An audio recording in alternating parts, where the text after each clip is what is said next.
Yoy! I'm not gonna worry about your level of concern. Yoy and double yoy! We talking about Twitter. Triple yoy! Think of how stupid the average person is, and then realize half of them are stupider than that. Quadruple yoy!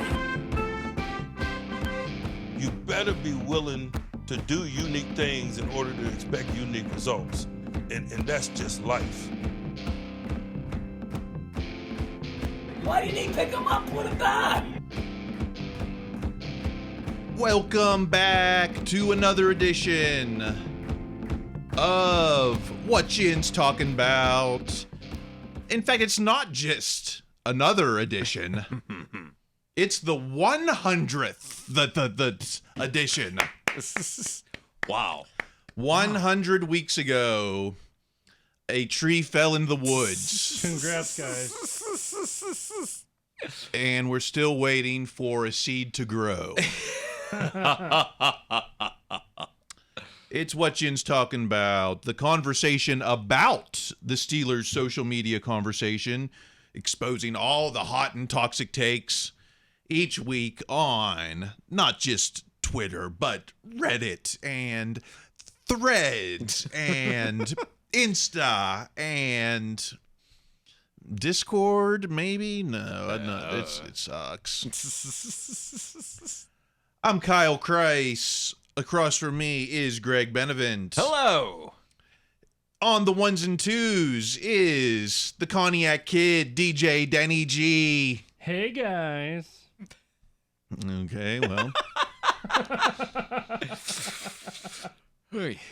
Everybody else gets a little tight. Yeah. All right. The never-ending story that is the off-season continues. But first, why can't I find anything that I'm... Oh my God! Groomed. Kenny, The- you bastard! The grooming continues. Year 2, Grooming Kenny. Super grooming. He's not even here in town, but the grooming must go on. I don't even have the website open.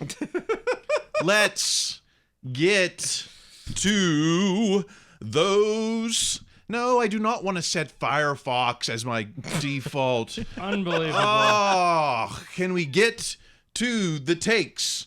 Starting with... Is it not going to make it? There we... Boom! We got the sound. Okay. Let's start with... Fat, throw the damn ball. Okay. J.R. Fort Gang. A look at how often 2022 QBs threw into tight windows, bad, and what percentage of those throws threw their receivers open. Oh. So we've got on the x-axis here. Okay. This is percentage of throws to tight windows on the x-axis. And as you can see, Kenny, he doesn't throw a lot of times to tight windows. He's very left on the XY axis. Okay. So But when we've got to throwing open in tight windows, off the charts, no one higher, minimum 300 dropbacks. He's over 20, whatever 20%. 20%. Okay. So just so I'm clear, this is a good thing. I mean, how Right? could it? You tell me. No, I think it has You're to be. looking at it. Just because I'm looking at it doesn't mean I know what it is. That's something I've learned about stats in my time here. But I did realize, though, what you're saying. Whenever you see the word throwing open in a stat, that's probably a good one for the quarterback.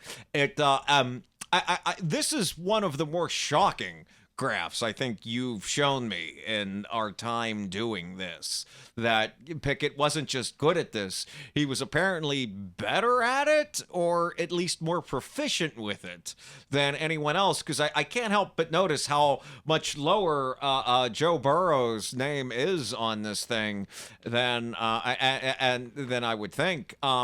I mean, I guess the only thing I can figure is that Josh Allen and Mahomes were throwing to tight windows, but happened to get in those tight windows quite a lot.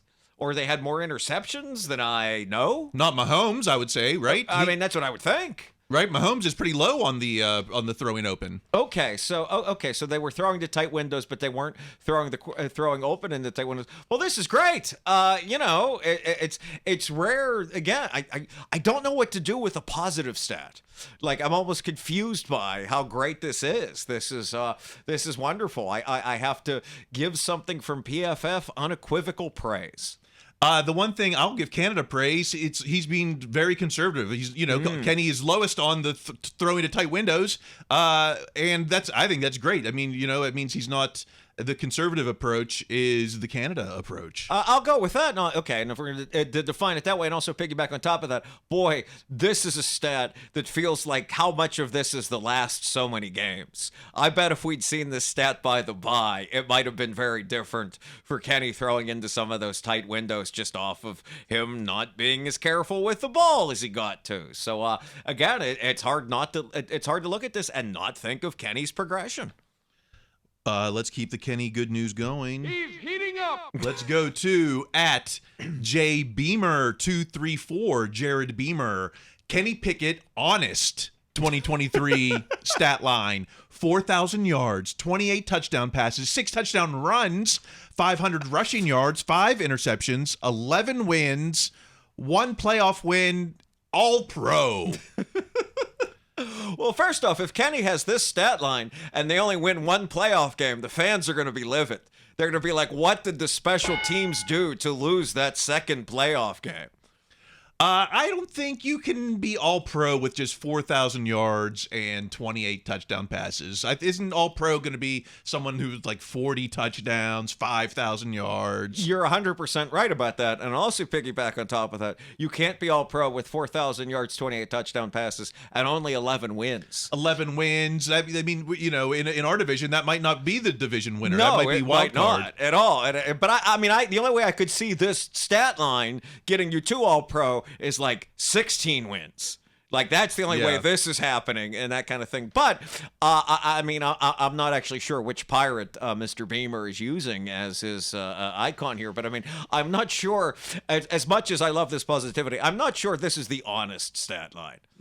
I don't know. I don't know if that's an honest stat line. Oh, well, all this grooming is going on. Where is the man himself? Let's go over to Insta. Mm-hmm. Here's KP. Hey. Honeymooning in Puerto Rico. Hey. Did he win the Showcase Showdown? It looks like he's just on it looks like a boat that he rented. It was just like a John Hughes movie if like the honeymoon couple rented a boat before they got into some misadventure. And also, yes, because that's 100% right. This is the directed video sequel to Summer Rental with John Candy. And I'm not sure what this blue thing is that they're resting their feet on. That looks like something that somebody brings to the party because they feel like they have to bring something for your boat. But what I do appreciate about these pictures of Kenny and all this kind of thing, if you didn't know this was a starting quarterback first-round pick in the NFL, you wouldn't pick it up from this shirtless picture. Like, you know what I mean? This is not like Hugh Jackman as Wolverine in the later films. Like, this looks like a good-looking, in-shape guy at your office. You can't tell the off-season work from this picture. No, you can't. That's right. Is everyone saying, oh, he got bigger and bulkier? Yeah, he looks pretty big holding that mimosa with his wife. Like, all right, well, it's not just all play. There's also some fun. Let's go back to on Insta at Ready Nutrition. Ready Nutrition. Football emoji, muscle emoji. Ready bars are the go-to fuel for ready athlete Kenny Pickett. The gun show is out here gripping the power. I've never had the Ready bar. I feel obligated to try these Ready bars now because as much as I enjoy Quest bars having low sugar and low calories, I'm terrified of the fat and whatever like alien compound is inside those. So I'll try whatever the Ready bar is. But as somebody that's been in some commercials and done some and been in a million auditions, Kenny very much has the look of someone in this picture saying, okay, did you guys get it yet? it says clean. I don't know, Alien, it says clean. No, clean looks good. That's what I'm saying. I'll try Yeah. clean. I've tried Quest bars is what I'm saying. And I'm looking for a way to get those out of my diet. So the clean bar I will give a shot to. My fear is at the part Kenny is gripping says something like 7 grams of added sugar. It looks like, can we zoom in? It kind of looks like a Rice Krispie treat. It looks, wow. And not only that, it looks like the Rice Krispie treat that you rushed through. Like you didn't like really let it sit as long as you should. I mean, call me crazy, but I think that hand on his knee is kind of showing you the body language. Like, I want to get out of here. Oh, that's what I was trying to say. Thank you. Like he's been here for hours, and this was the best picture you got. It's time to go. That hand doesn't look like I'm taking my jacket off and I'm staying a while. That's a big hand. The I don't hand know. also looks That's a little big. photoshopped, even though That's it a isn't. big hand. But yeah. Yeah. And, that's true too. I mean, it's gripping almost his entire up. What is that? Mid thigh above the knee. The hand's bigger than I thought. I didn't even think of that, Cal. Or the bar is small. I don't know. Okay, let's play the hits. The hits always run 24/7 on Blame Canada FM. Starting with Blitzberg. Stephen Ruiz of The Ringer on Matt Canada. I have questions about Matt Canada. Even if the line is better, it's nowhere near the offensive lines around the league, and I don't think that Canada is good enough to get the most out of this offense. His stuff is very basic. The master of the obvious are back. They're going back to the Saturday Canada offense. Even if the offensive line is better, that was the number one storyline coming into this training camp. Yeah, I would. I mean, not to disagree with whoever this person is that I don't know from a website that I haven't read in almost a decade, but I would like to hear clarification on who the nowhere near the other offensive lines around the league. Even if you're very pessimistic about it, I think you kind of got to put, at least on paper, this offensive line in the top third. I mean, maybe it'll take them a minute to gel, but it seems like if you're going to be negative on this, that's maybe as far into the basement as your negativity can reasonably go. And the basic thing, I don't know. It was something that I was told often throughout the season, and in all my years of hearing of watching the Steelers and seeing people complain about the Steelers, this was the first year, no matter how bad the offense struggled, that the basic criticism came out all the time. All the time. That's just how much I'd never heard that criticism in all the years of Kevin Gilbride and Mike Tomczak and Kent Graham. Yeah, but even then they weren't like, it's basic. That's why I wonder about this particular criticism, if it's something that we're just like, it's Canada and it's a rookie quarterback, so it must be basic. I mean, again, we're sitting here in July, but I don't know. I think this is overly negative. That's a joke to me. Thank you for working the button. Well, let's get some reality here. At Sharp Football, Warren Sharp. TD rates on drives that crossed midfield. And we got Pittsburgh way down below, fourth lowest, 27%. The highest is 50% with Kansas City. The median is about 35%. So, we're fourth lowest on TD rates on drives that crossed midfield. So got across the 50, didn't get into the end zone. Yes, that scored when they got the ball on their side of the field. How many times the TDs. The number of touchdowns they had where the drive started on the other side of the 50, right? Drives that got to the end zone. Drives that got to the 50 at some point. Not drives that started at midfield. Started on their side. Started anywhere. All right, this is why we don't put it on our own stats, because it took me a minute to realize, this is what numbers mean. Yeah, I mean, how many drives did they have where it would go, 12 plays and it would be a field goal, or 15 plays and turnover on downs? So yes, this is the stat that this is why there's Allen Robinson. This is why there's Darnell Washington. This is why all these offensive lines got out, is that the offensive linemen got here, is to help with this specific stat, among others.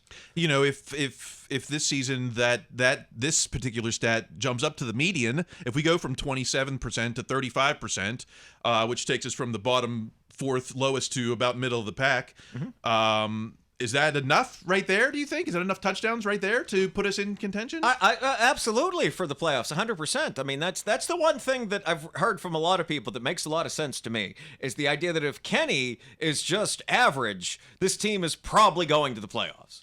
Like that, anything better than that is great. That sounds right to me. Okay, let's move on to at Chris Halleck. While Matt Canada is still the Steelers' offensive coordinator, there's one promising stat from last season's final 9 games that gives some hope for this year's group. So after the bye, the Steelers were 7th in scoring rate per drive and 3rd in yards per drive. Those are both top 10. It's amazing. I mean, there are so many of the stats that you see or hear about after the bye where I'll see them and I think, wow, that's a great stat. And then I'll think, man, I don't remember it being that good in the game, or it feeling that way during the game. But that very well could be, hey, we're human beings. We hold trauma. I'm certainly as much as anybody. Maybe I was watching the game thinking the whole time, okay, we're going to throw another interception to Friarmouth like the Jets game. I mean, maybe that's why I don't remember it. Or maybe it's because, you know, as great as all these stats were, it didn't feel like they scored that many touchdowns after the bye. It didn't. You know, again, we're going off of vibes, which is always dangerous. Well, 7-2 after the bye, but maybe only led for about 7 minutes. Right, that whole sounds time. about right. Yes, exactly. Yes, that's a very good way of putting it. Well, let's get some hate. We haven't had some hardcore Canada hate. At Brian C.L. 458825531, Brian Clark. The whole debacle of Matt Canada, still the offensive coordinator of the Pittsburgh Steelers. Steeler fans shouldn't be surprised in any time in the Mike Tomlin era. He hasn't hired a good OC ever. And Art Rooney Jr. wouldn't do anything to Mike Tomlin to change the way he hires coaches. Why hasn't there been a superstar coordinator? Is that a fair question, or have we've had, I mean, Todd Haley years, Bruce years were pretty good. Yeah, both of them had head coaching experience. Arians went on to success after here. Haley, you know, it seems to, let's have something of a challenging personality at times, and that could be how it led to that. I did want to say this particular tweet. I know it's cliche to say such things at this point, but man, this reads like if you type Steelers hate into AI. I mean, the lack of punctuation, the weird capitalization, the grammar of this whole debacle of Matt Canada, still the OC of the Pittsburgh Steelers. Like, it's not quite the way a human being would speak. It's close. Yeah, on Twitter. I don't know. Oh, I know. I mean, no. That's the saddest thing. This is definitely a person. It's this not is the a real standard. Right, yeah, it's definitely below the standard. This is below the line hate. That's a good point, Denny. That is absolutely correct. We love Steeler Nation. Love Steeler Nation. Let's one more thing on the offense. At Smola DS, Jared Smola. George Pickens' 2022 has to be the most ridiculed 800-yard, 21-year-old rookie season of all time. 24th most PPR points per game from a 21-year-old wideout in NFL history. Wow. Okay, so this is very specific. Okay. I think that we're talking fantasy when we talk PPR per game. Okay. We're talking points per reception per game in the fantasy world. But despite it being a fantasy statistic, this does show that Pickens had one of the more elite rookie seasons. It really does. I mean, the fact that I recognize almost every name on this list and almost everyone on here went on to have a great career, and the ones that didn't, there were very specific reasons why they did not. Unique reasons to that particular person. So, I mean, these are all receivers that, you know, in their second season, you would have wanted them on your team. Each of these guys.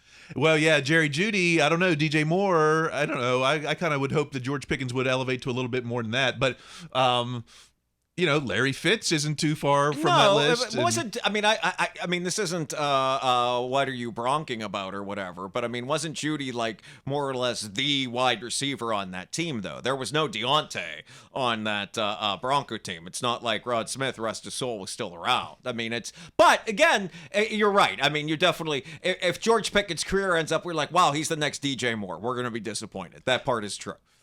Yeah. Okay. All right. Enough offense.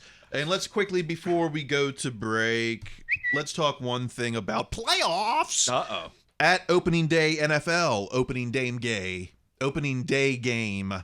Pro Football Focus projects win totals for all 32 NFL teams. Steelers get 9.19 wins, enough to make the playoffs. Okay. Are you going over or under 9.19? I mean, it sounds like they got into the playoffs by 0.19 wins. If I'm going by thank the goodness. stat. Thank goodness for that 0.19. I guess. I mean, that's they had a safety in overtime. I'm trying to think how you would get that. But yeah, I mean, that's we're sweating out week 18 if that's the case. But yeah, I mean, we talked about it last week. At 9.5, that would where I'd start to think about it. But I mean, it's July. The sun is out. I'm optimistic. I'll take 10 wins at this point. I don't have the schedule in front of me, but I imagine that with my rose sangria colored glasses on, I could find you 10 wins on there right now. All right, I'll take it too. I'm taking it. 10 wins. All right, let's get to our break. I think we've talked too much about things like, I don't know what. For 99 and a half episodes. That's right. We'll do some 100th episode celebrations. And we've got the 90th birthday of the team coming up. And even the insiders 90 years ago got it wrong. We'll go back 90 years. I got the headlines, and I'll tell you why they don't got it right enough or something. Okay, we'll be back. Did you bring the peanuts, pretzels, popcorn? Did you bring the burgers? Where's the beer? Did you bring the ketchup, mustard, pickles? Did you bring the pumper? Yeah, it's here. Did you bring the Icy Light Iron City pumper? Can't forget the pumper. One of each. Did you bring the ice to chill the pumper? Yeah. When you want a cold one, just reach. Have a picnic, have a party, call the people, tap the pumper, have a pumper party. Did you bring the pumper? Did you bring the pumper? Did you bring the pumper? Yeah.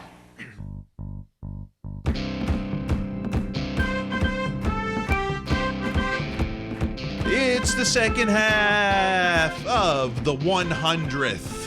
What Yin's talking about.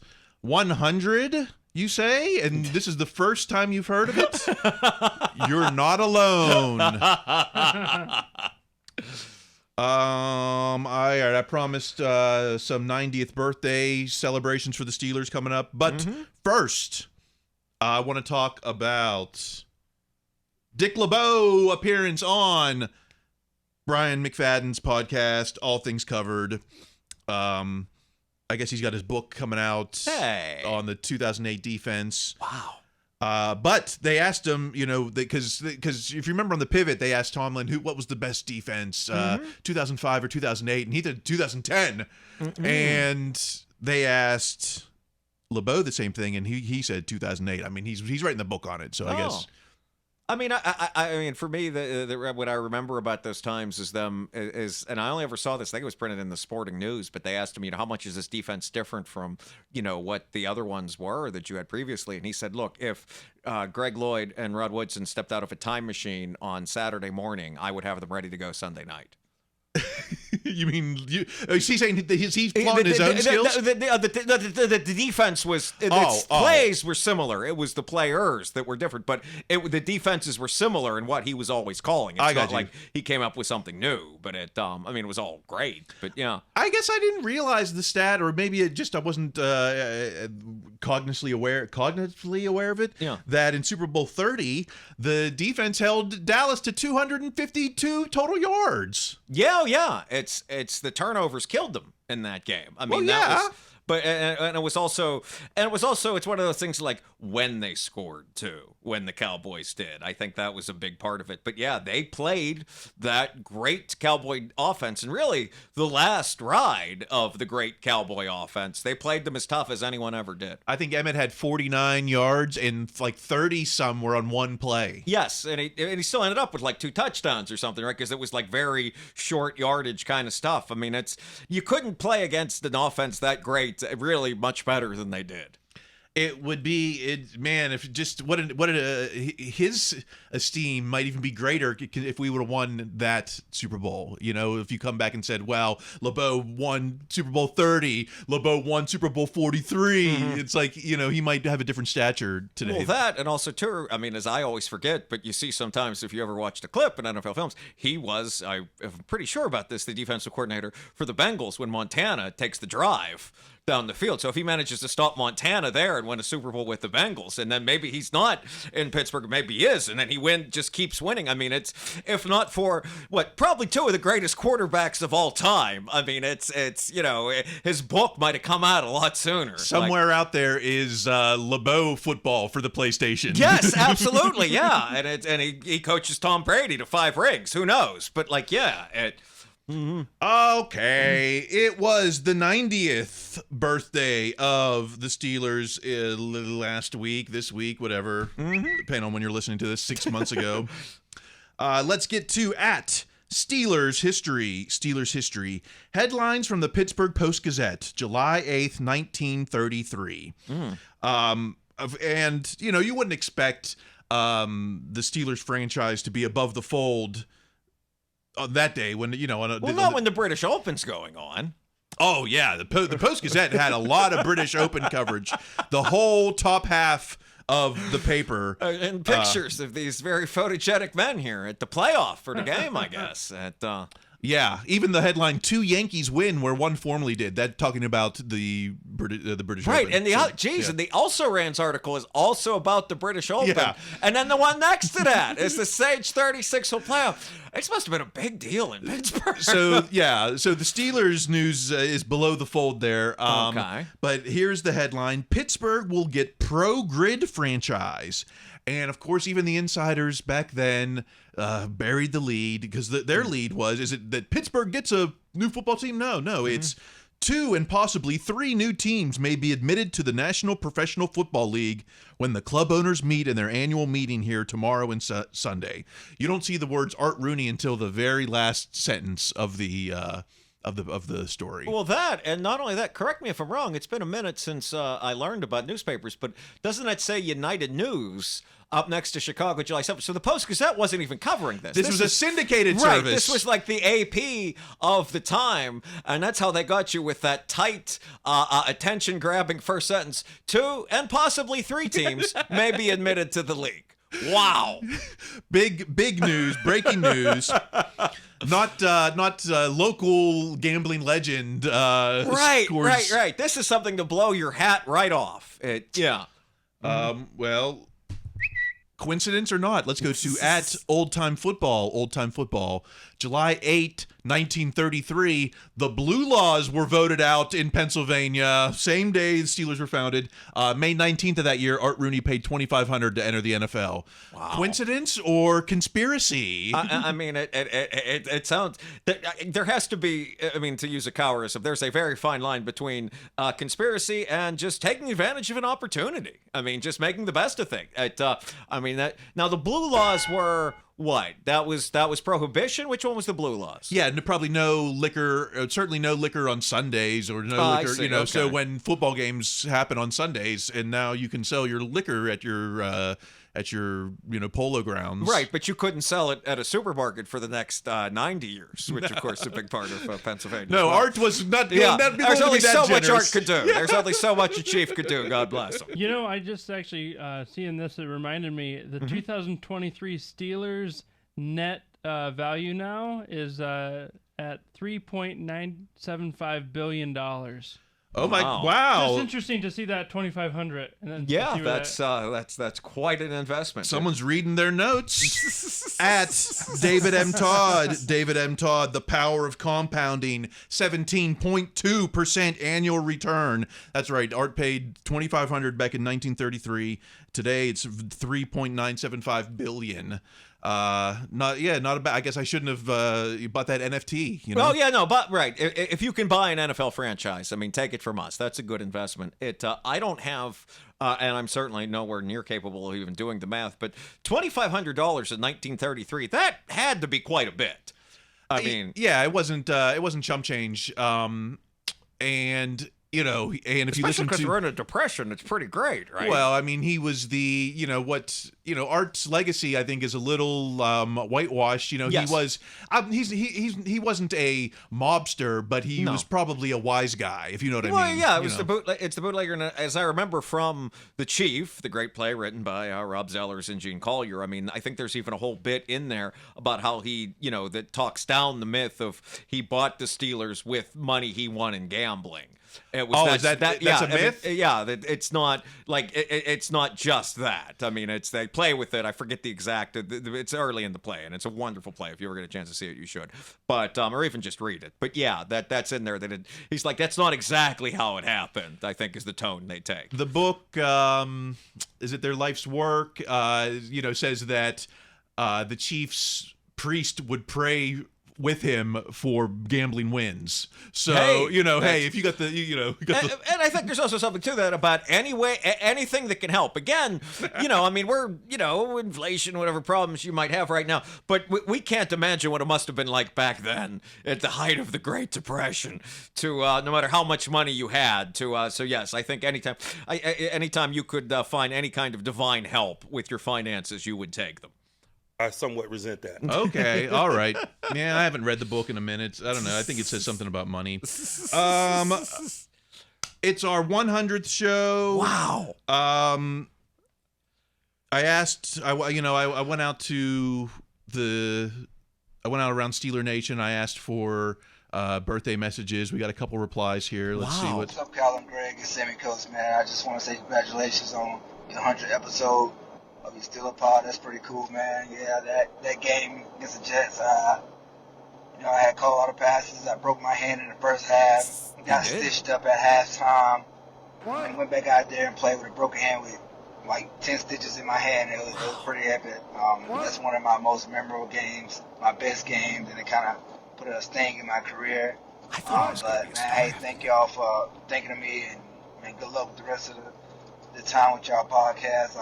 Congratulations again on making 100 episodes. It's pretty cool, man. Sammy Coates. That's lovely. Wow. I am so glad to hear that. That was I mean, I watched that game and I thought, man, this guy's going to be the next great star. And what a wonderful thing that you reached out. See, I could never reach out to Sammy Coates or even several layers of fame and success beneath Sammy Coates. Thank you for doing that, Kyle. That is so Kyle. lovely. Well, I think we got another message on the hotline here. Let's see. Hello, Greg. Hello, Kyle. This is Mike Tomczak, former Steeler quarterback. Oh, my God. Ohio State alum. Chicago Bear, Green Bay Packer. Did you tell him you Cleveland went to Brown. I went to Penn State. I know. Detroit Lions. That's a what I lot of teams. But what Yin's talking about? 100 episodes. What a podcast. Congratulations, Said no Kyle one. and Greg. You're doing a tremendous job. I'll have to follow you guys and see what Ian's talking about. Yeah, we do an excellent job. Next But one time I day get a he'll listen. chance. Well, that's but fine. continued success. I know you're huge Steeler fans. I love playing for the Steelers. But keep it rolling. I'm sure you have a large fan base. Nope. And keep on making it real. So what Yin's talking about? Here we go, Steelers. Here we go. All the best, guys. What podcast has Mike Tomczak singing "Here We Go Steelers"? Wow. On that? I mean, that is. I remember. I mean, I have many youthful memories of Mike Tomczak quarterbacking the team, and he was better. I mean, I'm not just saying this because the man said my name a moment ago, although that does have an emotional effect. He was better than a lot of people thought. I thought. I mean, he he took him to the playoffs, as I remember. He was a member of the Super Bowl Shuffle team for yes, Chicago. Yes, yeah, he backed up McMahon on those clubs. The Keys, I think. I've never actually made it all the way through the video, but yeah, no, he won some games. That was. I cannot believe that. See, I wouldn't reach out to Mike Tomczak either. I'm so glad that you did this. We got a one more message in the inbox here up on the big board from Jim Miller. Wow. Sorry, Yins, I don't do promotions for podcasts I know nothing about or what you say. God bless and congrats on your 100th episode. My best, Jim Miller. So I think I snuck a congrats to us, even though it was a no congrats. Well, I mean, this is honest and truthful, and this is the way that you should react to something when strangers are like, "Hey, congratulate us on a thing you don't understand." This is how you should react, to say, "Hey, good work. God bless. I know nothing about it. Good night." Like, that's how you should do things. I love, Jim. I get it, because you don't want to just stamp your name on any old podcast that you know nothing about. But if it was like a birthday message, hey, John Walker Lynn, happy birthday from Jim Miller. Congrats. But I mean, they're not using that against you. Who knows what we were going to say in this thing? I mean, John Walker Lynn probably doesn't have a podcast, and if he does, it's probably not about football. Yeah, it probably has more viewers. Yeah, that's true too. Yeah. Okay. Well, 100. What have you? What stands out to you in 100 episodes? Anything? Anything? No, I mean, it's just what a great experience this has been. I mean, just what I felt like I didn't realize until we started doing this that I'd been preparing for this my entire life. I simply thought that I was watching football and connecting with my family and wasting time in enjoyable ways, and it turns out I was really prepping for this. I think that's the lesson to it. If there's something that you enjoy, even as a fan at a remove, try to do something with it. I mean, I think that's the large takeaway, is the person watching this beyond this football team. Maybe it's this football team. Maybe it's cooking. But if there's something that you enjoy, try to, there's someone out there that wants to hear you talk about it or see you do it, no matter how few or removed as they are. I laugh at that. Oh, okay. Well, it seems sincere, but yeah. It was sincere. Well, you took the words out of my mouth. Oh, I'm sorry. I didn't mean that. 100. Yeah. No, you're right. It's like sometimes I think I'm just doing this just for myself, and But that's okay, because you're not just doing it for you. There are people that enjoy this. You're also doing it for us. I mean, I love coming in here and doing this with you each week. This is one of the highlights of my week, certainly. Denny, I mean, we've just added you to the squad here, but what do you think about that? I've been having a great time with you guys. I would have loved to have been a part of all 100 episodes. Well, I didn't know you then. Did you know? No, well, he's been listening from the start, right? Oh, okay. Yeah. No, he hasn't listened to one episode. Hasn't listened to one episode. All right, I think the band is trying to just listen one episode. Mike Tomczak's going to listen to one. No, he's not. I mean, we could reach out. I mean, I don't know. Can we get him on the thing? We'll see. You know what podcasts have had a Christmas themed Back to the Future radio play? Well, I mean, just thinking about Mike Tomczak and Jim Miller, I mean, that's a pretty good quarterbacking duo in like 1996, 97. I mean, that would be. We just need Cordell for the trifecta from 96. Can we get all three on? That would be the perfect panel. 96. No. And right, we'll have Jim Miller do like the first 10 minutes, and then we'll bring in Cordell, and then all right, we got some odds and ends to get to, starting with at Tommy Jaggy. We haven't talked defense at all today. Okay. TJ Watt is crushing the NFL in forced fumbles, and he's missed 9 games over the past 2 years. So most forced fumbles since 2018. Number 1, TJ with 22. He's 4 above the next highest at Chandler Jones there. I mean, it's incredible. It shows just what he's not just a great pass rusher. He's like the apex pass rusher. But also, I mean, you always hear that like forcing fumbles is luck and all that. Okay, sure, but if you're hitting the quarterback that many times, you got that many more chances to be lucky. And I think, was it on Ben's podcast where TJ says, you tackle the ball because it's safer than hitting the quarterback high. Or Yeah, something, yeah. You know? I mean, that's it's a smart man all around. I think Harrison has 33 career forced fumbles. I don't know. So TJ is creeping up on that. One more record that DJ is creeping. I mean, you know, when he crosses that, it's you're kind of in that greatest Steeler of all time territory conversation. You have been pushing that. I've definitely been pushing that. What other podcast is pushing that? Okay. Well, you know, we praise TJ, but we also at TJ Watt. Growing up, my brothers and I would sit at the breakfast table together and share the breakfast of champions while reading the inspiring biographies of cover athletes. Yada, yada, yada. Starting in April, you can grab your Wheaties box and learn more about our story. You know, it's the first duo in history on the Wheaties box. I think it's first brothers, not the first duo. They're saying They're also saying duo. Oh, okay. You know, we're forgetting. I remember a different duo. Oh, I remember a Lemieux and Yager. Yeah, Lemieux and Yager. I was going to say somewhere in my mother's basement is the really moldy kind of Wheaties in a box that was never opened. The two of them back to back. And don't forget, I think the 92 North Division champions got a box. Yeah. That was Neil, Barry Foster Hodge is on that box, Carnell Lake. And then in 95, the AFC Championship game, they got a box. Yeah. And that was Neil again. And I think Bam Morris maybe at that point? Yeah. I thought there were more of them on that box. I forget. But yeah, I mean, it's also odd that, like, I mean, and again, I don't think there's any, there's not an electoral college for how we get on to Wheaties. It's not like the teams that won the Super Bowl get on there necessarily, you know? So it's, I mean, again, we talked about this. I'm always a little surprised. I mean, I think I had Wheaties a bit as a kid, but even as a kid, I'm like, we should save the boxes for these. But I'm always surprised, like, that there's that much sugar in it as there is. Are you buying? It's not Frosted Flakes, but I mean, it's also not like gluten-free, sugar-free. It's not grape nuts. Yeah. Right. Do you buy that they sat around the table eating Wheaties growing up? Well, I could see them conceivably doing it because it's not like, you know, when they were kids, it's not like any of the Watts were like overweight and chubby. You know what I mean? They started playing sports at an early age, so I imagine they had the great 6-year-old metabolism then. You know, wouldn't the people in the boxes growing up be at that age be like? I mean, even like Michael Phelps or something, you know? Like, yeah, or even some of the things we were talking about are perhaps a bit too old for some of these gentlemen. But yeah, I mean, I'm not, you know, do I believe the Watt family sat around the table and had every box of Wheaties while, you know, all three of them were growing up? Absolutely not. I imagine they ate it occasionally just because, again, there's really no other cereal, and this just hit me now, that's marketed towards athletes.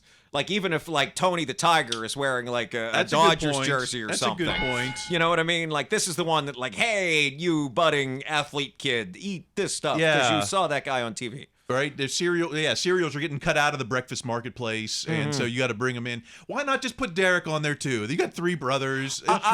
This is not a team deal because, you know, it's not... Right. I think they're wearing the same stuff. Yeah, I mean, absolutely not.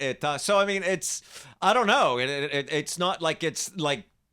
Another reason you could include Derek, it's not like you'd have the 3 of them next to each other, so you see how Derek is much shorter. Like, they're running bent over. It looks like they're, you know, like cereal from the combine. I mean, it looks like they're the most intense run of their life. It's like they have to run to pay their mortgage. Oh, they're being hunted for sport to eat Wheaties.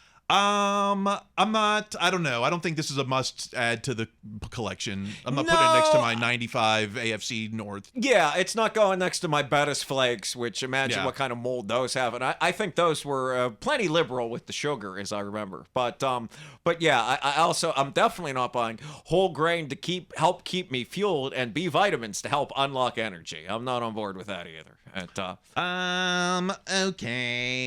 Moving on. Sorry, not eating my Wheaties. Sorry, TJ. I'll wait until you endorse. Oh, see, I forgot about that phrase. Even then, they were like, you have to eat this like it's a fruit or a vegetable. Like, this is going to improve your health. Oh, you got to eat your Wheaties. Why? So I can get extra 5 grams of sugar? Anyway, yes. I didn't mean to yell that quite so loudly. Okay, moving on. Let's go to @Steelers, Pittsburgh Steelers. Captain Cam, handshake, Ed Sheeran. The celebrity tour continues. We've had Tracy Morgan in the clubhouse. We've had Matt Rife in the clubhouse. I was jealous of that one. Yeah. Did you watch his set? I didn't. I caught a couple minutes of it. Dude, he was in a jersey and was making Ben jokes. I don't know. I just wasn't. I wasn't. Anyway. But so Ben goes to see Taylor Swift. Kenny goes to see Hardy. Cam goes to see Ed Sheeran. I mean, it is, yeah. And not only that, Cam wore a really nice shirt. Like, I like that shirt. It was date night for. I suppose. I mean, and I didn't realize that Ed Sheeran was this tall compared to Cam. I mean, it's maybe he's in lifts and Cam's in flats, but but yeah, I mean, it's, and I haven't seen Ed Sheeran since that FX show where he played like the backup executioner or whatever. But yeah, it's no, I mean, Cam, it's sort of like that old Calvin and Hobbes article comic where he said like it's hard to argue with somebody that looks so happy. Cam looks very happy to be here with Ed Sheeran. It is. I don't want to say it's like the. It's not a farewell tour yet, but he is kind of like the. He seems to be kind of getting towards. He's like, let's bring out Donald Duck. Everyone can see. He's like, bring out the. I don't know. And then some of the talk is like, Father Time is catching up. We got to win. I think this is a win year. And I also think, as Del Lawley put it so well once. I mean, Bryant Young got into the Hall of Fame, and he has very similar stats to Cam, including not winning a championship. So Cam has a decent chance, but boy, winning a championship would help. Yeah, and I want Cam to get his, and and I don't want his legacy to be like, oh, he had a softball game and went to an Ed Sheeran concert, in the nicest shirt he had. Come on, let's see. Franco showed him all how to do it. He went to the Raid show. That's what we've been talking about. I guess that's what we've been talking about. If 100 times, that's what we've been 100 times. Will there be 101? I think you've been saying this since number 3. It's like comedy. I think since COVID, I've been like, I'm gonna quit stand-up. I'm quitting stand-up, and it's been now 3 years. I was gonna say it. Every Saturday night, you're back. Yes, I'm a big fan. Wait till you actually listen to the show, then you'll really be a fan. You're gonna love it. If you want to keep the conversation going, are you on Threads yet? Yeah, I hit the button. I'm on the Threads. I have yet to post just the thread. But I mean, I'm on the Threads. I'm on Threads. No one has anything to. It's like no one has anything to say. And not that there's anything to say. That's okay sometimes. But if you're trying to get caught up with your Steelers on Threads, because that's the other thing, you can't really search yet.